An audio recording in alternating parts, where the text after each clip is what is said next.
Hello guys, welcome back to our channel. मैं हूं Vinod Pareek. Friends, आज हम इस वीडियो में हैविंग सेड दैट का इस्तेमाल करना सीखेंगे।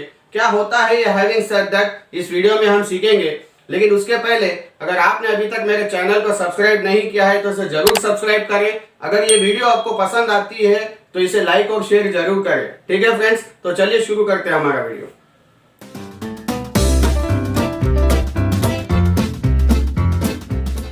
तो चलिए गाइस, देखते हैं क्या होता है having said that. Having said that एक ट्रांजिशनल फ्रेज है जिसका इस्तेमाल हम कॉन्ट्रास्ट बताने के लिए करते हैं।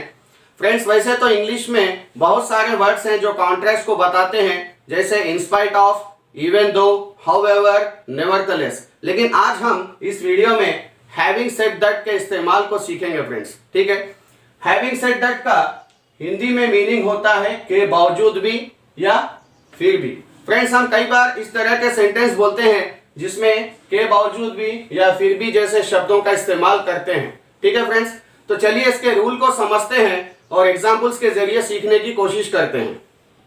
इसका रूल कुछ इस तरह से होगा।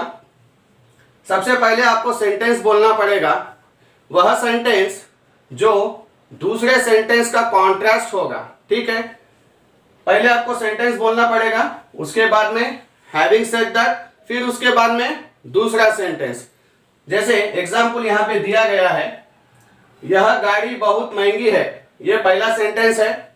उसके बाद में फिर भी या के बावजूद भी बोलने के लिए आपको हैविंग सेड दैट का इस्तेमाल करना पड़ेगा।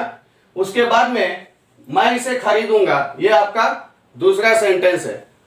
फ्रेंड्स, यह गाड़ी बहुत महंगी है, फिर भी मैं इसे खरीदूंगा। मान लीजिए आप ये बोल रहे हैं कि ये गाड़ी बहुत महंगी है, ये एक सच है, लेकिन ये भी सच है कि मैं इसे खरीदूंगा, इसके बावजूद भी मैं इसे खरीदूंगा। तो इस तरह की सिचुएशन में आप हैविंग सेड दैट का इस्तेमाल कर सेंटेंस को बोलते हैं फ्रेंड्स। ठीक है, तो चलिए फ्रेंड्स, इस सेंटेंस को ट्रांसलेट कर सीखने की कोशिश करते हैं। ट्रांसलेशन कुछ इस तरह से होगा, यह गाड़ी बहुत महंगी है। तो इसके लिए आपको बोलना पड़ेगा, पहला सेंटेंस, दिस कार और बाइक इज वेरी एक्सपेंसिव। यह गाड़ी बहुत महंगी है, this car is very expensive. उसके बाद में having said that, having said that यानी इसके बावजूद भी या फिर भी, उसके बाद में comma, I will purchase it. तो ट्रांसलेशन कुछ इस तरह से होगी, this car is very expensive, having said that I will purchase it.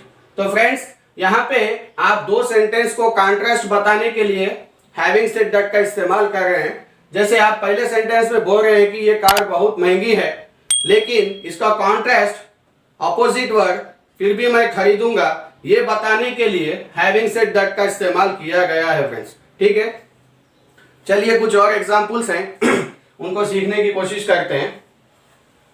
वह चीजें भूल जाता है, उसके बावजूद भी उसे हमेशा मेरा जन्मदिन याद रहता है। वह चीजें भूल जाता, ये एक बात है, लेकिन फिर भी उसे मेरा जन्मदिन याद रहता है, ये दूसरा सेंटेंस है।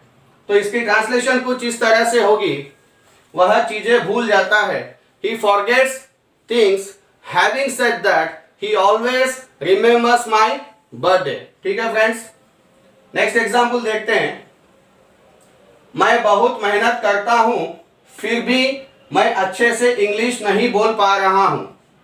मैं बहुत मेहनत करता हूं, I work very hard, having said that I am not able to speak English fluently. अच्छे से बात नहीं कर पा रहा हूं मतलब आप फगाटेदार इंग्लिश नहीं बोल पा रहे हैं, तो इसके लिए हम बोलेंगे I am not able to speak fluently. ठीक है फ्रेंड्स, चलिए और एक एग्जांपल देता हूं, that girl is fat, having said that she dances far better than you. ठीक है फ्रेंड्स, तो मैं उम्मीद करता हूं कि हैविंग सेड दैट का स्ट्रक्चर, इसके मीनिंग और इसका इस्तेमाल आपको समझ में आ गया होगा। अपने रेगुलर कन्वर्जेशंस में इसका इस्तेमाल करें, खुद से सेंटेंस बनाएं, प्रैक्टिस करते रहें। मिलते हैं अगले वीडियो में किसी और अच्छे टॉपिक के साथ। तब तक अपना ध्यान रखें, खुश रहें और मुस्कुराते रहें। Thank you friends.